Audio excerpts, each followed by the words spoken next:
Okay, shall we get started? All right, great.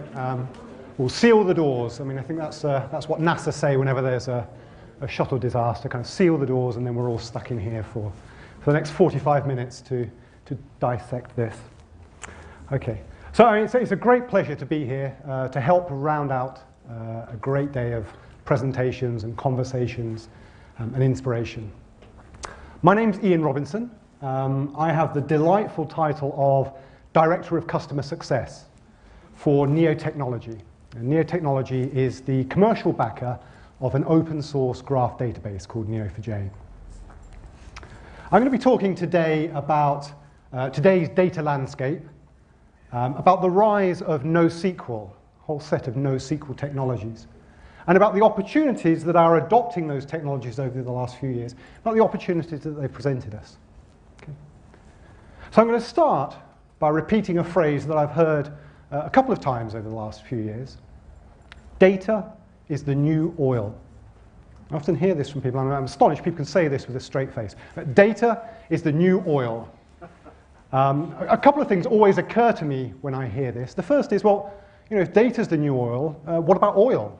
There still seems to be quite a bit of oil floating around, still seems to have some value. So, I'm looking forward to that cage match where we actually pitch the real oil against the new oil, data. But the second thing that occurs to me, it kind of inspires this little fear. If data's the new oil, then are we about to be dominated by a new breed of prospector?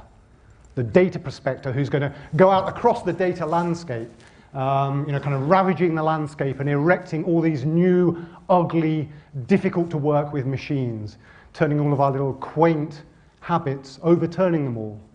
Okay. There's often this feeling, particularly in the technical community, that the NoSQL movement is a very aggressive no to SQL movement, and I'll talk about that a bit later on. So if anybody ever does say to you, data is the new oil, I want you to think of Daniel Plainview, of Daniel Day-Lewis in There Will Be Blood, and just all of the fears and the worries that conjures up. Okay. So really to help understand where we are today and to help understand some of those new data technologies, it's worthwhile considering some of the forces that are at play. What is it that's driven us to develop these new technologies and therefore to discover some of the opportunities for exploiting data in ways that we couldn't in the past? Okay. So I'm going to look at three of these forces: data size, connectedness, and semi-structured data. Okay. Then I'll talk a little bit about those different NoSQL technologies. And then we'll talk about some of those specific opportunities that we're seeing today where people tackle complex data and particularly focus on densely connected data. What kind of opportunities does that present us today? So firstly, thinking about data size. Right? We are creating more data today than ever before. Lots and lots of different devices, creating, capturing, generating data with ever finer levels of granularity. So in 2007, IDC produced a report that said in that year alone, we were going to produce 40 exabytes of new data. An exabyte is 10 to the power of 18 bytes. 40 exabytes of data is a stack of CD-ROMs that extends from here to the moon and beyond. That was in 2007. The astonishing thing is, this is an exponential growth. So in 2010, we produced nearly 1,000 exabytes of new data. That's more data in 2010 than we produced in all the years leading up to that put together. Okay. So we are creating huge volumes of data in our organizations today. Okay. And big data in itself, this is the phrase that we often hear, big data. Big data in itself can be incredibly useful. It can give us insight in and of itself. Can anybody tell me what this is? Europe. Yeah. This, in fact, it's not a map. It's not in the first instance a map. This is a plot of geotagged Flickr photos on Flickr and tweets on Twitter. Okay? So all of the blue points are tweets, all of the yellow points are geotagged photos, and all of the white is where we have the two together. All right? Now, if we just had a handful of these data points, we wouldn't be able to generate a very useful or interesting representation. but have thousands or millions of them, and suddenly something really interesting begins to emerge. There's no underlying map here. There's no Google map that we've overlaid all this stuff on top of. This is just plotting geotagged data. Okay? But this is kind of military-grade intelligence. You know, you can actually begin to see something really useful. Europe, map of Europe, begin to emerge. This is the same thing, but just focusing in. This is a map of London. Okay? Again, we've got all of those tweets, all of those geotagged Flickr photos, and you know, the white hot patches where both are being done together. And we begin to see some really interesting stuff emerge. We can see, I think over here, well, certainly over here, we've got Greenwich Park. Over there, Kew Gardens. We can see the River Thames. You know, interestingly, we can also see that a lot of the photos are taken in public spaces and in places, you know, tourist traps and stuff like that. Whereas the distribution of tweets is all over. People tend to tweet not only from where they're working or places that they're visiting, but they tend to tweet from home as well. Okay? So again, I'd say this is kind of military-level intelligence that we're generating just by capturing enormous volumes of data. This is happening today. This is one of the forces that is giving rise to that suite of new data technologies. The second force is connectedness. You know, again, we're beginning to appreciate the value in the relationships between entities, between data entities. You know, we understand that there's value in the things that connect those entities as much as there is value in understanding the entities themselves. One way which we see that happening today, things like systems thinking. We begin to understand that we need to understand the system as a whole and the way in which the different parts interact. It's no good just decomposing the system into its little atomic units and then trying to reassemble it and hoping that we're going to be able to solve the problem at hand. So this is a systems thinking diagram from somebody's blog trying to describe the credit crunch and the way in which all those different elements within that environment have cooperated, the relationships between them, to produce the credit crunch. Okay. Now, our attitude to connected data, to the fact that things can be densely connected and there is value in those relationships, has waxed and waned over the years and over the centuries. This beautiful medieval painting is a representation of the anatomical human form, but it's also a representation of the astrological human form. Okay? So in the medieval worldview, everything was connected. Everything was very intimately, deeply connected. If you understood the heavens, if you understood the horoscope, then you gained some influence over the body. You could treat the body and its ailments as long as you had an understanding of the horoscope and could treat that person at the correct point in time. Okay? There was this belief that there was this intimate connection between all the different parts of the universe. Humankind was a kind of microcosmic reflection of the cosmic plan. Okay? That's a kind of fantastical view of the connectedness of our universe and our attitude to information and data and the way in which we can manipulate it to do something useful.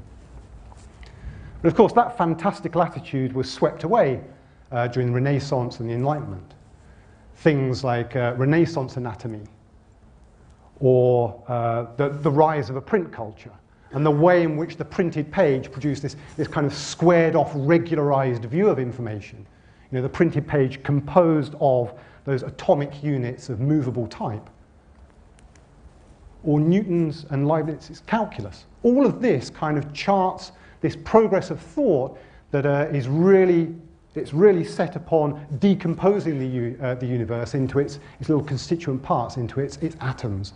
This kind of anatomical dissecting, break everything down, first of all, into its little atoms, and only then, and only occasionally, begin to build it all up again and begin to connect it.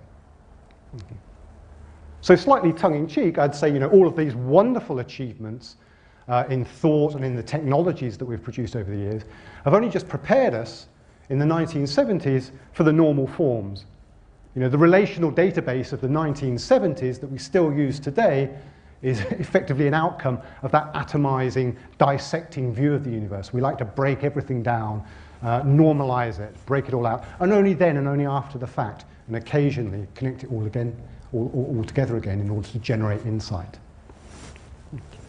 I'm going to talk a lot more about connectedness later on. I mean, interestingly, I saw Chris Perry's talk earlier today, and again, his emphasis was on connectedness of data, being able to join up disparate domains. We're not necessarily trying to join up the astrological and the anatomical domain, but joining up different domains of data within your organization in order to generate that insight, appreciating that there is real value in connectedness and meaningful connectedness between those entities. Relationships in and of themselves are data, and if we understand their quality and their quantity, we can generate far more insight, far more business intelligence than ever we could before. The third force at play today is semi-structured data.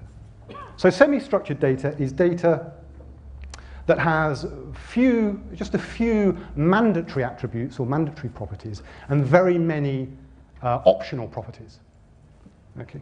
Relational databases are not great at dealing with semi-structured data. We end up with tables with lots of columns that invariably contain null or are empty, and then we have to have all this null checking logic in our application. The relational database emerged in the 1970s to tackle very square-shaped problems. In the 1970s, the world was far squarer than it is today, far more regular. You know? So the kind of line of business applications that the relational database emerged to address were things like payroll and salary. And in the 1970s, you know, we just had one role. When we went to work, we had one role. You were either a copper or a criminal, for example. Whereas today, we know it's quite easy to be both a crook and a banker. Right? So we have this, you know, decentralized organizations, decentralized means of producing our data. We're getting data coming in from all different places, different devices, trading partners, and so on. Some of it is very, very high quality data. Some of it's pretty poor. Lots of different sources, often addressing the same kind of target or the same entity. We're having to make sense of it. We're having to accommodate a lot of this semi-structure. Okay. So these three things, size, large, you know, big data, connectedness, and semi-structure, taken together, this is effectively complex data. What we're seeing today is the rise of complex data. This is a bit hand-wavy, but effectively we're saying complexity is in some form or another, it's a function of the size of the data that we're dealing with, its connectedness, and its degree of semi-structure. Okay. Well, how do the tools that we've used in the past deal with that rise in complexity? Okay. So we've got the performance of the relational database up here on the left, and then an increase of data complexity here on the bottom of the axis. Okay. Well, the relational database has been perfectly adequate in the past for dealing with all of that square-shaped data, with things like salary lists and payroll. And even for the majority of web applications that we've built over the last 10 years or so, the relational database has performed perfectly adequately. All right? But look forwards here on the right, where that data complexity, either its size or its connectedness or its degree of semi-structure, or all three, begins to increase. You know, we've got location-based services, semantic trading applications, social networks, networks of deep dependencies, impact analysis graphs, stuff like that. Very quickly, the performance of the relational database begins to drop off. Right? So this green quadrant here, we might call the zone of SQL adequacy. But then there's loads of interesting things that we want to do today which fall outside of that zone of SQL adequacy. All right? We need to be able to address some of these needs today, and the relational database is struggling to help us. So these are the three things, these are the three forces, connectedness, data size, semi-structure, that have given rise to a new breed or new family of data technologies that fall typically under this phrase, NoSQL. Right? You'll hear the NoSQL movement. It's an awful term. Right? No to SQL, it seems to be saying. You know, you can imagine the mob coming out with their pitchforks to burn the witches. We're going to burn all the old DBAs, all the old relational databases, all that stuff of yesteryear. We're going to throw out and we're going to institute this new regime. It's an awful phrase. The only way we can redeem it is to suggest, in fact, what this thing means is not only SQL. Right? These are a set of complementary technologies. We have a lot of knowledge, a lot of investment in those SQL technologies today, which are perfectly adequate for a large set of today's problems. But then we have some densely connected, large, semi-structured data problems where we probably need to introduce some new strategies, some new technologies and techniques. Okay. So the NoSQL movement, I think, is best thought of in terms of not only SQL, rather than let's go and burn, the SQL world of old. So that's a bit of a background to the emergence of these technologies over the last 2, 3, 4 years. What I'm going to do over the next few minutes is just describe 4 different kinds of NoSQL database. What do we see today? What kind of problems are they good at addressing? Okay. So the first are the key value stores. Right? So a whole suite of NoSQL databases, which today we might call key value stores. The poster child here is Amazon's Dynamo database. Okay? So Amazon created their own database. The purpose of that was to ensure that your shopping cart was always available. Okay? No matter what else on the Amazon site failed, no matter all of the kind of intermittent network connectivity and stuff like that, your shopping cart should always be available. All right? So a key value store is a very, very simple data model. It's just a set of keys, and with each key, we have some kind of value. So, on the Amazon site, the key is your username, and the value is your shopping cart, just some blob of data. All right. Very, very simple data model. But the benefits of that simple data model is that it's enormously scalable, and it provides for high availability. Okay. So it's highly fault tolerant. If something happens in the network, if the network becomes partitioned or intermittently connected, we can recover from that very, very easily. Your shopping cart is always available. Okay. Examples of key value stores today are things like React and Redis, as well as, obviously, Amazon's own Dynamo database. The second kind of NoSQL database is the column family of databases, or the column-oriented databases. And again, we've got a poster chart here, and this is Google's big table. Right? So a column-oriented database is just like one ginormous database table. Lots and lots and lots of columns. Okay? Each row in that database can have a very different schema from every other row in the database. So again, we're providing for this semi-structure, this degree of semi-structure, because if we don't have a meaningful value for any one of those columns, we just ignore it. All right? And we can create rows that have tens of thousands of columns, effectively. All right? So this is like an enormously distributable, enormously scalable, and fault-tolerant way of capturing semi-structured data. And then if we want to interrogate it, typically we run things like map-reduce jobs over that. Okay. The nice thing here is that the columns in and of themselves form a kind of natural index. If I'm interested in identifying all of my users who live in Lambeth, for example, it may be all I have to do is go down the column related to Lambeth users, and I can easily pick them all out. Okay. So this is one step up from the key value store. Key value, just 2 terms, the key and the value. Now we've got lots and lots of rows. We effectively have something that provides for those kind of sparse tables that we've always struggled with in the relational world. And the examples here, I'll just pick a couple out, but Cassandra and HBase. The third family, or the third kind of NoSQL database, are the document databases. Okay. The metaphor here is very, very simple. It's just a filing cabinet full of documents. Right? And each document is actually pretty expressive. It can capture something that's really interesting in your domain in its entirety. Something like an order, for example. An order comprising perhaps the destination address, together with all of the line items in that order. That will be one entry or one document in a document database. The documents themselves are actually large collections of keys and values, and nested keys and values. Okay. Document databases tend to be very index-centric. If we need to query across a set of documents in order to generate some insight, generate some intelligence, then typically we use a lot of indexes, And again, we use MapReduce jobs in order to kind of scurry out, discover the relevant documents, and assemble the results, and create the results on our behalf. Popular examples today are things like CouchDB and MongoDB. Both of these, one form or another, are document databases. Now, the three kinds that we've looked at so far, the key value stores, column-oriented databases, and the document databases, these all have relatively simple data models. I mean, the key value store being by far the simplest. They've adopted these simple data models because it gives them the benefits of availability and scale. So they've given up certain sophistication in the data model, but they've gained some other benefits, and there's a trade-off here. Okay.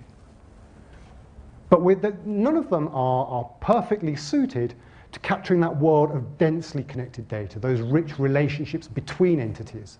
You know, if we want to relate orders or relate documents representing other kinds of entities in our world, then we typically have to impose those relationships on top within our own application layers.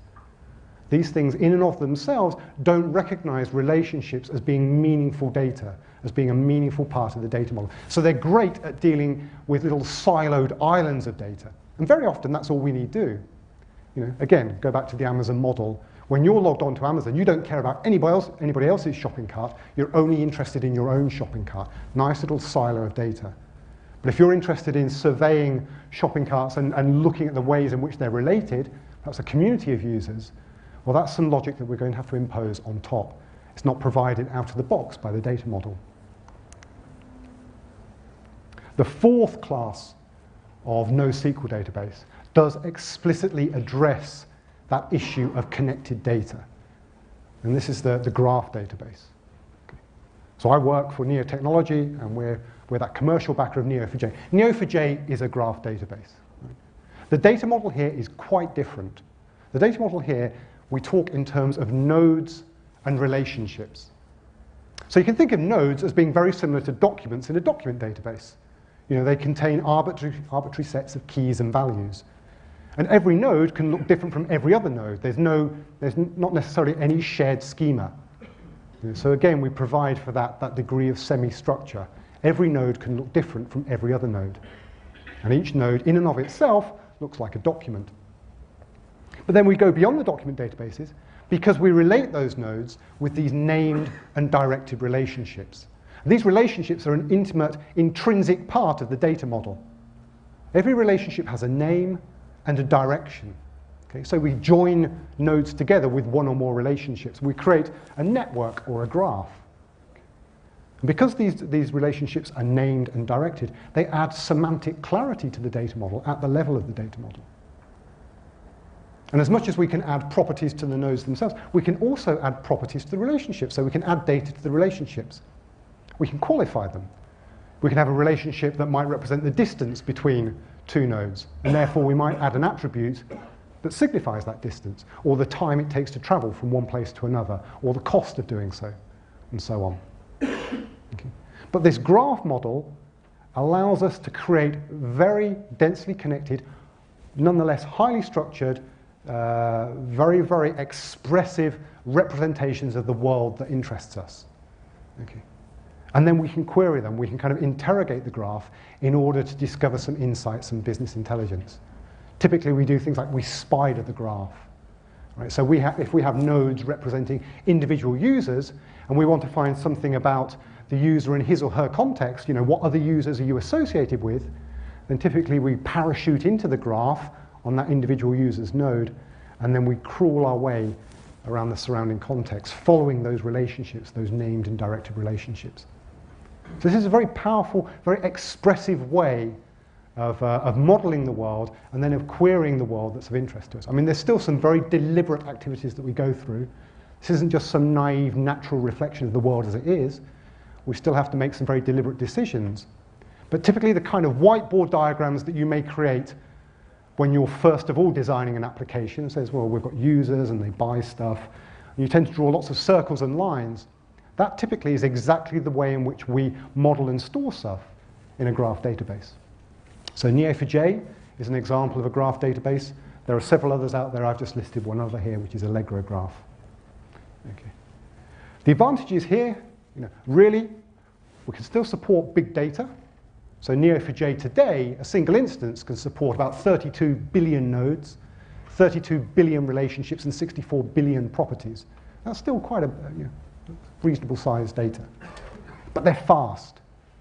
For the kinds of queries that in a relational database we might use a multi-join query or recursive query, you'll know that those kind of things become bogged down very quickly. And as the data set grows, they get even slower. If you've got a query that has multiple joins in it and the data set grows, that query typically will deteriorate over time.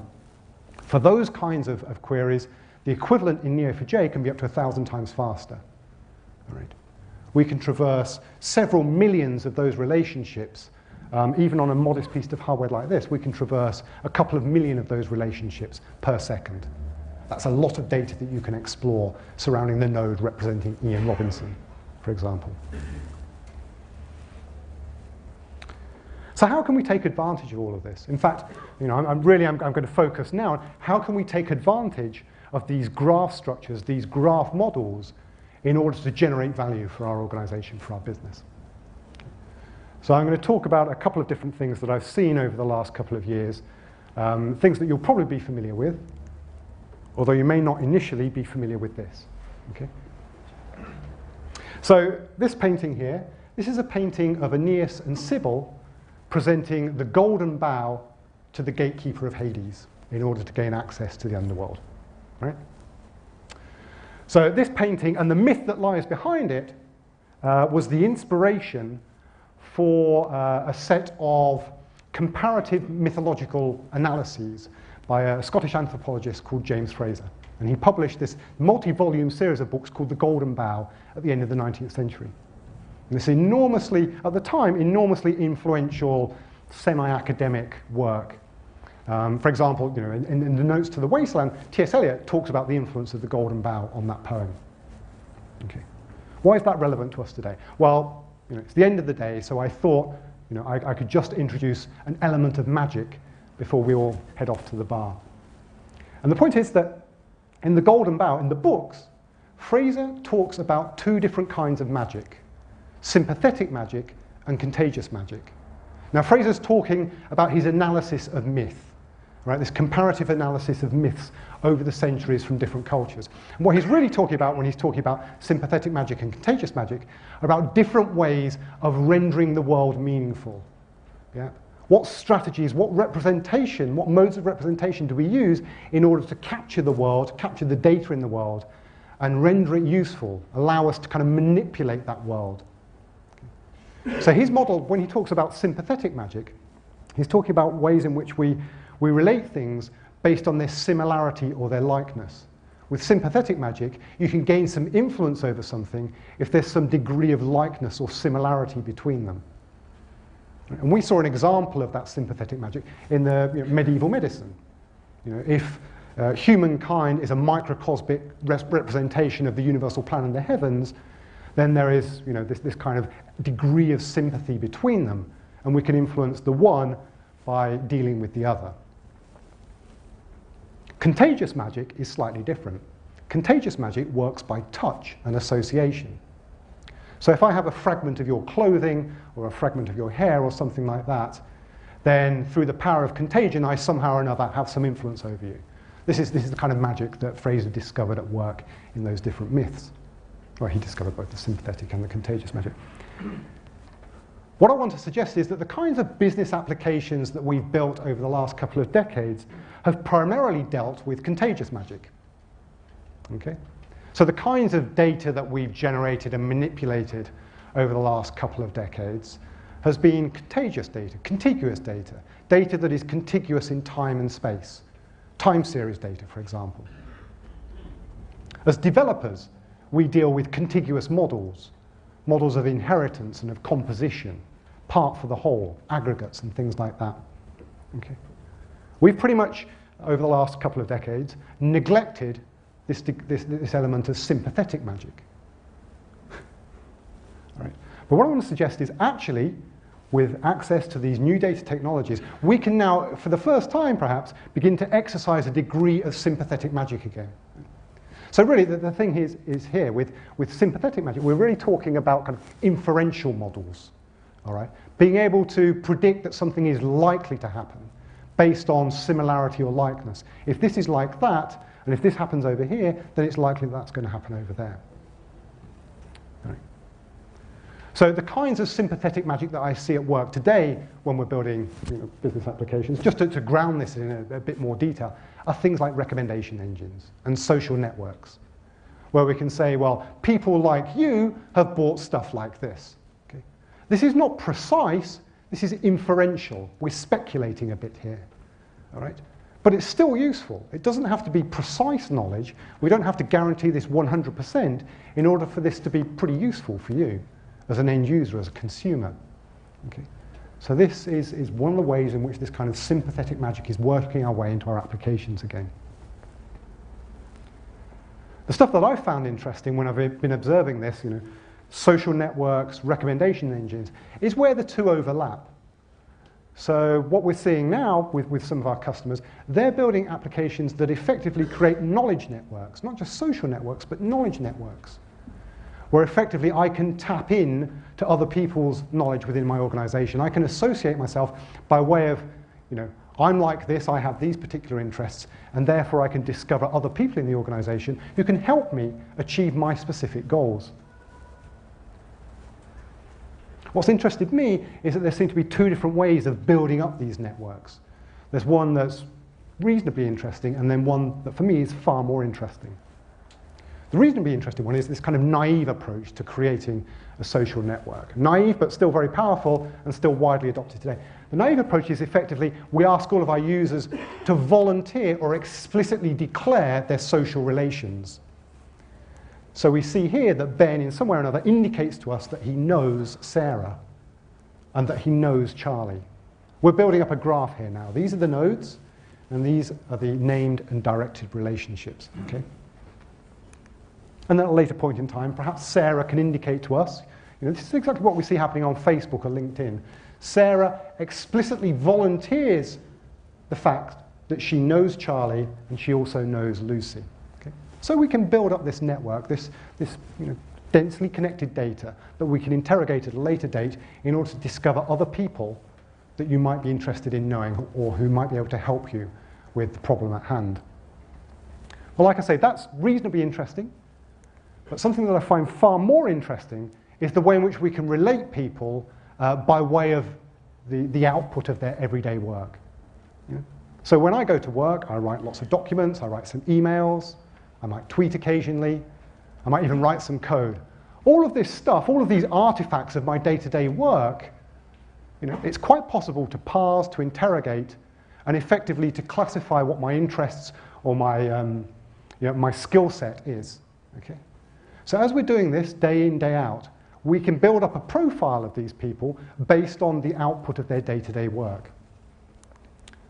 So for example, if Ben creates some documents or writes some code or something like that, it may be that he explicitly tags it, or that some other part of our application can parse those artifacts. But eventually we discover that Ben is interested in REST, in the web as an application platform, and Ben is also interested in the Java programming language. And then later on, again, same mechanisms, just people going about their everyday work. But all the side effects of this we're using to populate this graph. Notice that nobody is now explicitly declaring that they are related in one form or another to these individuals. But we can see that Sarah is also interested in REST and interested in design, and Charlie is interested in graphs, good old Charlie, and he's also interested in design. Okay? These people are not connected directly. They've not volunteered anything about who they know within their own organization or elsewhere, but we can begin to connect them through their interests or through their skill sets. Okay. So what I've done for today is just build up a very, very small data set. So we've got a couple of organizations. At the top half here, we have these kind of contagious relations. These are the ones where we've had people explicitly volunteer, or we've been able to capture the fact that Arnold, Gordon, Emily, and Kate belong to Startup Limited, and Ben and Charlie and Lucy and Sarah belong to Acme. We've built these kind of organizational structures. Interesting to a degree, but not terribly insightful. But then that application, you know, as it monitors the output of people's work over the course of several days or weeks or months, it's been able to associate them with a number of different topics: medicine, cars, graphs, Java, REST, art, travel, music, drama, and design, and so on. Okay. Now, with even this very, very simple graph, this very small network, you know, just a couple of tens of nodes and relationships, we can begin to interrogate it and discover some really interesting things. We can generate some insight. You know, we can exercise some sympathetic magic. You know, based on your being a bit like this, we might be able to recommend other people, either within your own network, within your organization, or elsewhere, who share your interests or who can help contribute to the work that you're doing. So I've actually created that data set, and I'm running it in an instance of Neo4j. So here we've got the web admin console. And what I can do, I'm not going to write these out by hand, so I'm going to do some copy and paste. But I've got a couple of queries here that allow me to interrogate that data set in order to derive that insight. So this first one is saying, and I'll explain this in a bit more detail in a second, but this first query here, if I can do some copy and paste, this first query is basically saying, given that, you know, perhaps I'm logged on as Sarah, only at weekends, but given that I'm logged on as Sarah, tell me who within my own organization shares my interests. Who am I probably likely to share those interests with, or who can help me in my work? So can we see there? All right, so I've run that query, and it said within my own organization, I share two interests with Ben, REST and graphs. Unfortunately, it's popped off the side of the page here. And then Charlie, well, we just share graphs in common. Okay? The second query does pretty much the same, but instead of limiting it to my own organization, it says across that entire network, tell me who I'm, you know, who I share several interests with. And it turns out that Sarah, when I'm posing as Sarah at the weekends, I actually have a lot in common with Arnold, who works at Startup Limited. And again, we actually have a list of the interests that we have in common. All right. What we have here is a very simple query language. Let's flick back. Well, actually, it's a reasonably simple query language, and you know, it only takes people a matter of an hour or so to pick up the idioms here. I said that when we're interrogating a graph, typically what we do, we produce these kind of contextualized queries. We identify some starting nodes, some well-known starting node. In this instance, we'd want to try and find the starting node that represents Sarah, and then we're going to explore the graph surrounding Sarah. So what we do here is we look up that node representing Sarah in an index, which is what we do in the first line here. Look up in the user's index a node that has the property with the key name and the value Sarah, and assign that to a value, to a variable that we're going to call me. All right, so we found that starting node. Then we want to explore the graph surrounding that. We want to kind of crawl that graph. Actually, what we're going to do, using this match clause, is create a very simple pattern. We're going to create a pattern or an abstract representation of the kind of graph that we're interested in. We're going to attach that to the Sarah node, and then we're going to flex it around the real graph in order to discover some matches. So I've tried to illustrate that here. Let's see. Okay. So this is that match clause. This is a very simple, reasonably humane language for describing nodes and relationships, for being able to exercise that sympathetic magic. So this is the clause here. We're saying, look, we've got this node that we've called me. Remember, we looked that up in the index. I'm interested in outgoing relationships that are named interested in. Notice this is kind of very simple ASCII art for relationships. We've got a little arrow at the end of it.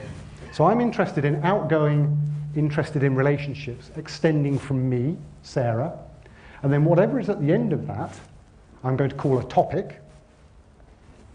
I'm also creating another part of this pattern with incoming interested in relationships, and at the end of that is going to be a node that I'm going to call a colleague. Right? So that's the first part of the pattern that we're building up. And then in the second half, after the comma, we're also saying me. I'm also interested in outgoing works for relationships. At the end of that is going to be the company that I work for. I've given it a name. And I'm also interested, wherever I found a colleague previously, I want to ensure that they also are connected to my company. So this is that query where we're interrogating it in order just to discover the people who work within my organization. Okay. So this is a kind of pattern, and then we're anchoring it to that node that we actually looked up in the index, and we're just going to flex it around that graph until we discover the answers. So that's how we came up with that list of users who are of interest to me because they shared interests that, you know, we have some interests in common. So that's, you know, the simplest example I could give of the way in which we can use graphs, densely connected data, things like that, in order to generate insight. And in order to exercise, you know, and again, it's a bit of a cute term, but in order to exercise this sympathetic magic, in order to create insight, create knowledge, or to do something useful based on likeness or similarity, not just on the fact that something is connected to something else through composition or contiguity in time and space. Although we can model all of that in the graph as well, and we can mix and match, we can join up domains. We can create a graph fabric that extends across the data within our organization. You can imagine crawling that in order to generate some really, really interesting insight. Okay. So I started with this little fear that, you know, if data is the new oil, that we're going to have these avaricious, monstrous prospectors who just want to overturn the established order.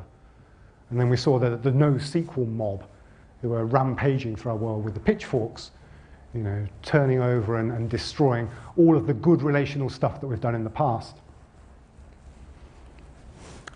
I want to end by saying, well, you know, hopefully I've been able to suggest today that's not quite the case, that these are complementary technologies. You know, we can do some really great stuff with relational databases today.